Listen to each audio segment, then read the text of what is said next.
Olá, essa é mais uma aula do curso Golang do Zero que eu estou disponibilizando de forma gratuita aqui no meu canal do YouTube. Então, se você está gostando do conteúdo, não deixe de deixar o like no vídeo que super me ajuda e se inscreva aqui no canal também para você ter acesso a mais conteúdos de Go e sobre a área de programação. E aí, se você quiser, esse aqui é um módulo inicial que eu estou disponibilizando. Se você quiser um conteúdo mais aprofundado sobre Go, sobre APIs, enfim, como fazer coisas mais avançadas na linguagem, e inclusive eu também faço algumas resoluções de desafios técnicos de vagas para Go, lá dentro do Golang do Zero, o link para você se inscrever e ter acesso a todo o conteúdo do curso tá aqui na descrição. Bom, agora vamos para uma das aulas mais importantes aqui também, super importantes, a de Fields também é muito importante, mas essa aqui é algo que a gente vai usar muito em programação, enfim, estrutura de repetição é algo que a gente usa muito, né? Então aqui a gente vai falar sobre os loops em Go, que em outras linguagens de programação, às vezes a gente tem formas diferentes de fazer, né, esses laços de repetição, mas aqui no Go a gente só tem o for, tá? Eu vou mostrar aqui já para vocês, mas tem outras linguagens, por exemplo, que tem o while, né? Então, para que servem esses laços de repetição, esses loops, né? É basicamente para a gente repetir tarefas. Eu até coloquei aqui, né? É uma forma da gente repetir tarefas que a gente precisa fazer dentro de uma lista, dentro ali de um número X de vezes. Então, eu quero repetir essa tarefa aqui 10 vezes, 100 vezes, 80 vezes. A gente tem uma estrutura para fazer isso dentro da linguagem de programação. Ou então a gente quer, tipo, percorrer uma lista e pegar todos os elementos dessa lista e fazer tal ação, tal tarefa.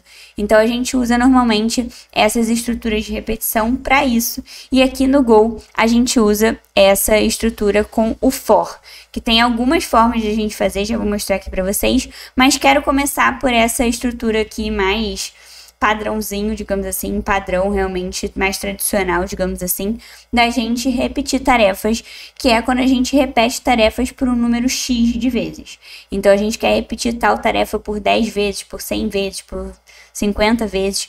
Então, é essa estrutura aqui do Go que a gente vai usar, esse tipo de for aqui. E o que acontece, o que está acontecendo aqui dentro desse for? Repara que é essa linha aqui que vai ditar tudo.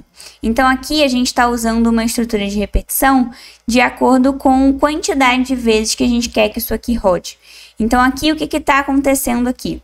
O i aqui, ele é basicamente para indicar, ele é um índice mesmo, tá? Para indicar a posição inicial, digamos assim, o elemento inicial, o índice realmente que esse for está começando, que esse loop está começando, e ele vai ter uma condição aqui de até onde isso vai, digamos assim. Então, o que a gente está dizendo aqui nessa linha? Que o i está começando em 0, então o primeiro índice aqui dessa minha repetição é o 0, é o índice 0, e esse índice, essa repetição ela vai acontecer, esse loop, ele vai acontecer até que esse meu número seja menor do que 10. Então, essa é a condição para o meu loop continuar existindo. E por que, pô, Steph, mas se ele começou no 0, como é que ele vai até ele ser menor do que 10? Ou seja, ele ir até 9?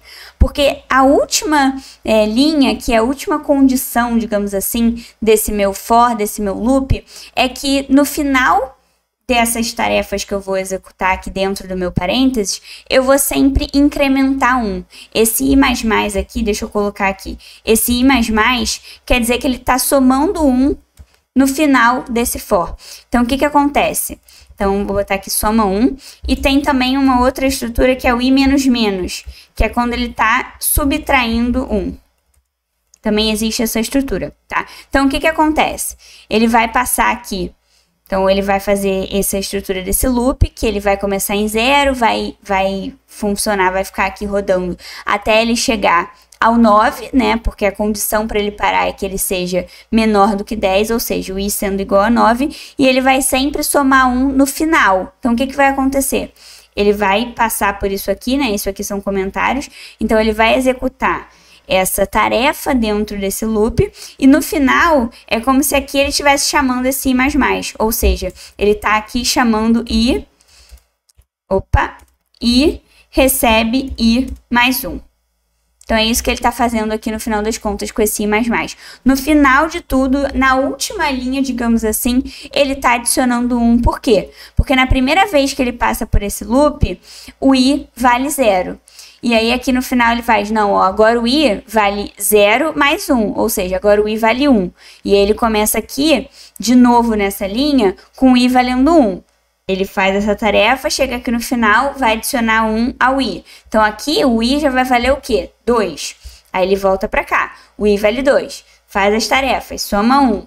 Volta para cá, faz as tarefas, soma 1. Quando ele chegar aqui e o i valer 9, ele vai ver, poxa, o i aqui, o 9 ele ainda vai fazer, na verdade, né? O 9 ele vai executar. Depois, no final do 9, ele vai somar mais 1. Quando ele chegar aqui, o i vai valer o quê? Vai valer 10. Aí ele vai ver, 10 é menor do que 10? Não, não é. 10 é igual a 10. Então, ele vai parar, ele vai interromper essas tarefas que ele está fazendo ali. Por quê? Porque ele não está mais cumprindo essa condição para ele executar o for dele ali, para ele executar o loop dele. Então, ele para de executar essas tarefas, tá? Então, é assim que funciona essa estrutura aqui desse for. E aí, o que está acontecendo aqui? Deixa eu só fazer um comentário aqui.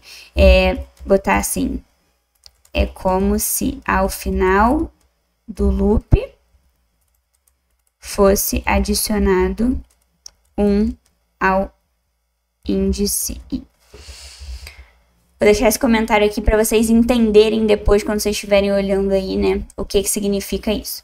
Então, aqui, o que ele está fazendo no final das contas, eu já vou colocar uns prints aqui para ajudar vocês a entenderem, tá? Então, o que ele está fazendo aqui no final das contas? Ele está... Dentro do loop, ele está sempre somando o i a essa variável soma. Então, o que aconteceu aqui? Isso aqui é legal da gente explicar também. Ele cria uma variável soma fora do escopo do for.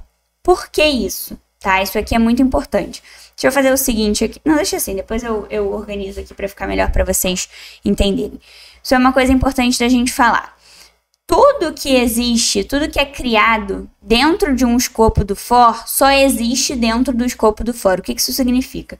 Se você criar uma variável aqui, número, e você criar uma variável com valor 100, essa variável ela só existe dentro desse for. Então, se você printar essa variável aqui, então fmt.println, para a gente printar aqui o número, deixa eu colocar aqui para ficar mais fácil a gente ver. Se eu printar ela aqui dentro do escopo número, ela vai printar. Se eu printar ela aqui fora, deixa eu comentar isso aqui para ficar mais fácil. Se eu printar ela aqui fora do for, vocês vão ver o que vai acontecer. Repara, nem preciso printar, olha aqui o que acontece. Undefined. Tá vendo que o Go ele não reconhece essa variável número, mas aqui dentro ele deixou printar. Por quê? Porque quando você cria uma variável dentro do escopo do for, ela só existe dentro do escopo do for. Se você chamar ela fora, ela não existe. Por quê? Porque ela foi criada aqui dentro e ela só pode ser usada dentro do escopo aqui do for, tá? Então, isso aqui foi só para vocês entenderem por que foi criada essa variável sum aqui fora.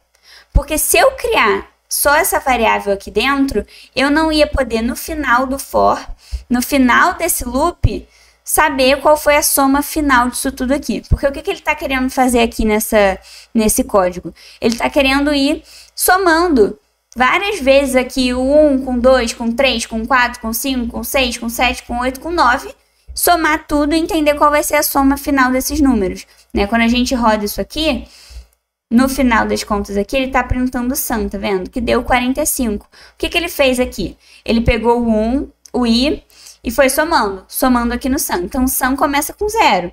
E o i também começa com 0. Mas aí depois, lembra que aqui no final, esse i++, ele vai fazer com que o i vá sendo acrescentado 1 aqui? Então, nisso, o valor do i, ele vai aumentando. E aí, o que ele está fazendo? Ele está sempre incrementando o valor da soma. Então, se a gente colocar aqui esse print vai ajudar a gente a entender. Esse fmt.println, vamos colocar assim, sum, e aí a gente coloca o valor do sum aqui. E vamos colocar o valor do i, índice, o valor do i. Então, olha só o curioso, olha só o que vai acontecer aqui. O que ele está fazendo? Ele vai começar o for dele, né? Então, o i aqui é sempre 0 e a soma também é 0. Então, exatamente isso que aconteceu. Então, quando ele entrou aqui nesse for, o que aconteceu? A soma é 0 e o i é 0. E aí, beleza. O que ele fez? Ele somou a soma com o i, né? Isso aqui eu acabei esquecendo de explicar. Mas o que significa esse símbolo aqui?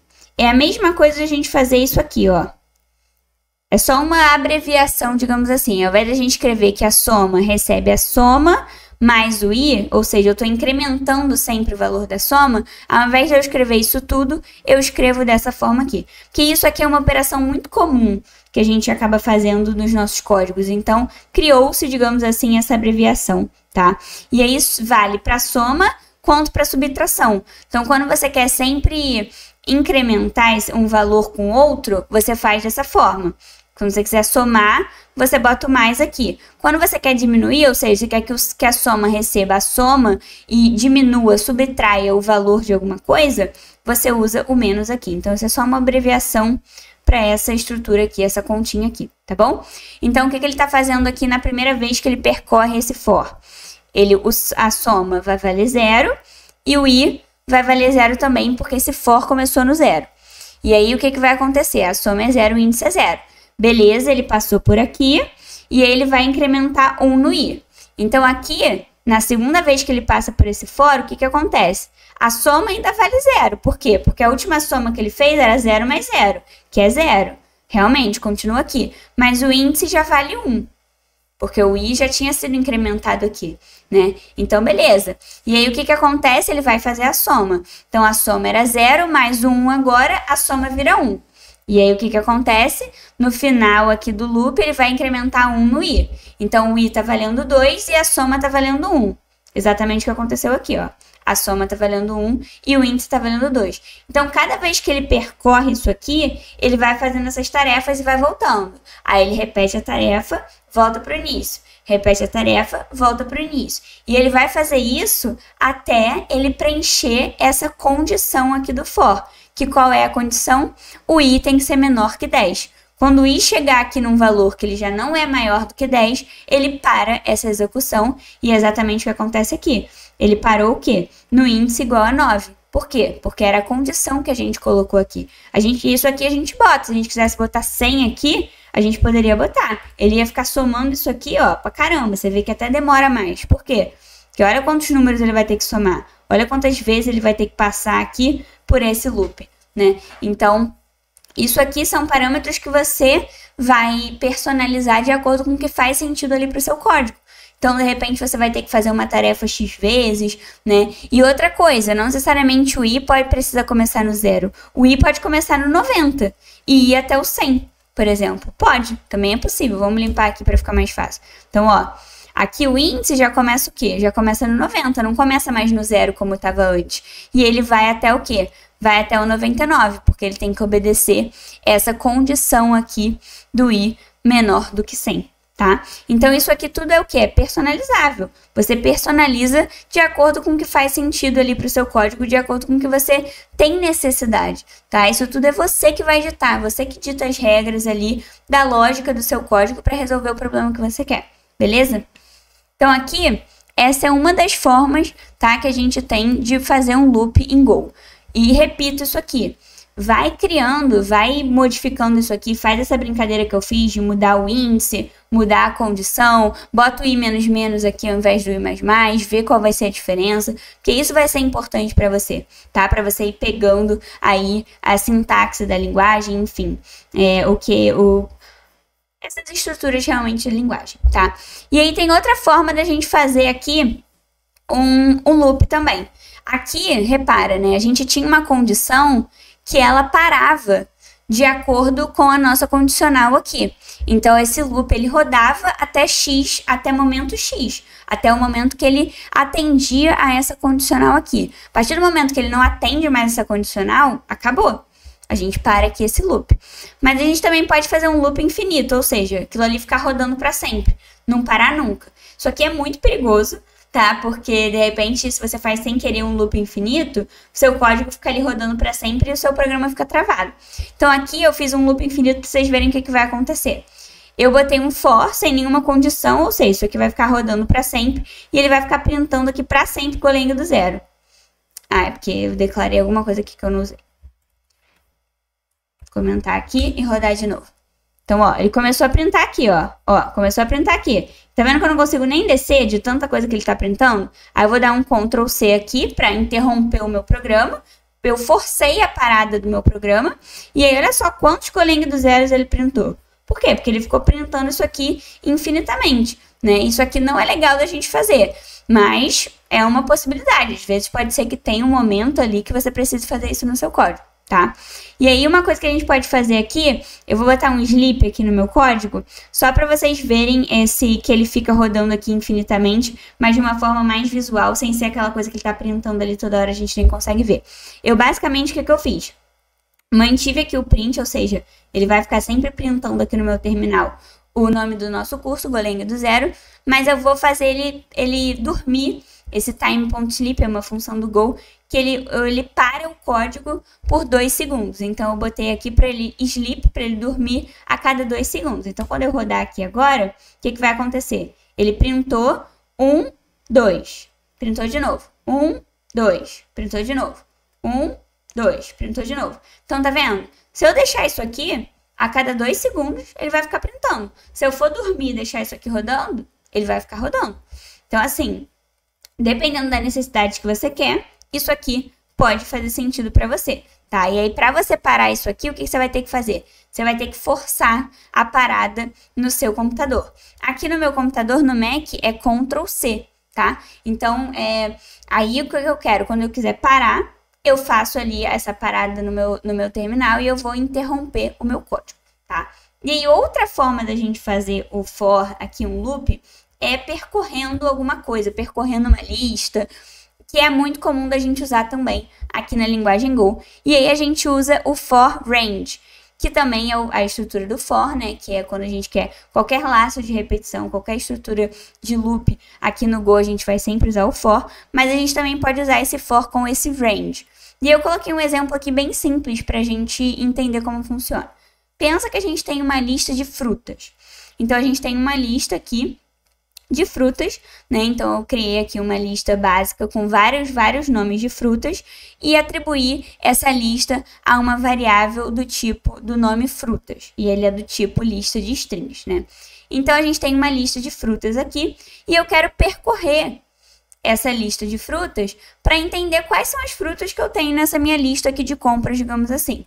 Quando eu der rodar esse meu código aqui, perceba, o que eu fiz?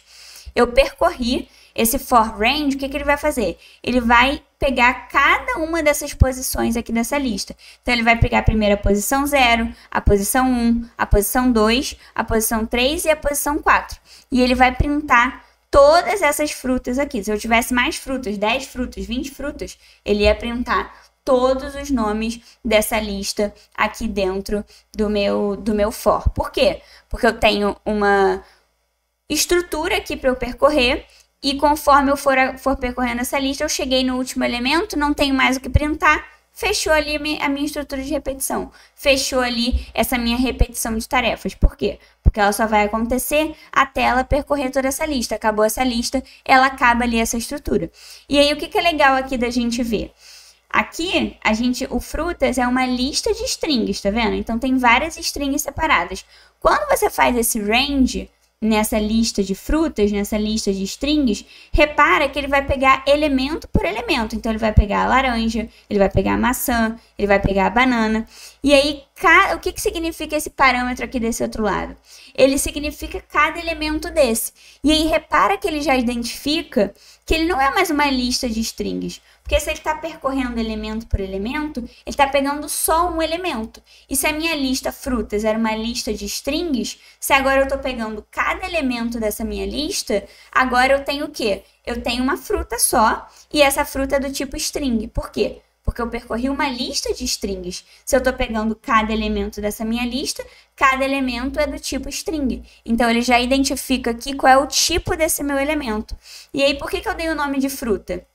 Para ser um nome realmente que diga o que significa essa variável. Então, se eu estou percorrendo uma lista de frutas e vou pegar cada elemento dessa lista, cada elemento é o quê? É uma fruta. Então, aqui eu dou o nome, para essa variável que ele está percorrendo, né, para cada elemento dessa lista que ele está pegando, o nome de fruta, que vai ser cada uma dessas coisas aqui. Então, na primeira vez que ele está percorrendo essa lista, ele está pegando o quê?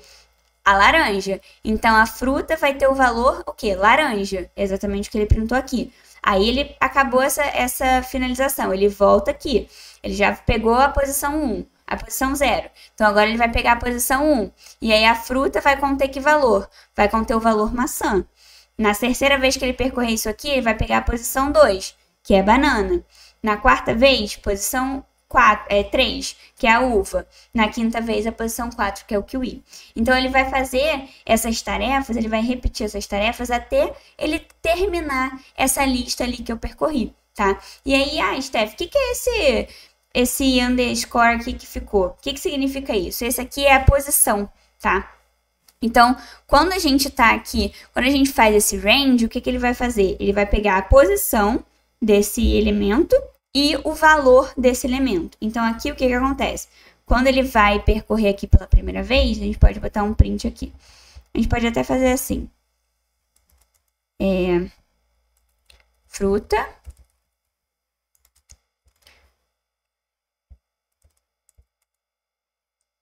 Índice. E deixa eu ver se vai funcionar assim esse print. Acho que sim. Então, ó. O que ele tá fazendo aqui? Na posição 0, o que eu botei aqui? Eu coloquei a fruta que ele tá pegando nessa primeira passagem no loop que ele faz e o índice da lista que ele tá percorrendo. Então, a laranja tá no índice 0. Realmente ela tá. É o primeiro item aqui dessa lista. A maçã já tá no índice 1. Por quê? Porque ela lembra aqui quando a gente falou sobre listas, que a gente falou aqui que o array, né, os slices, eles sempre vão começar na posição 0, 1, 2, né? Mesma coisa aqui. Aqui vale a mesma coisa. Isso aqui é uma lista, né, um slice.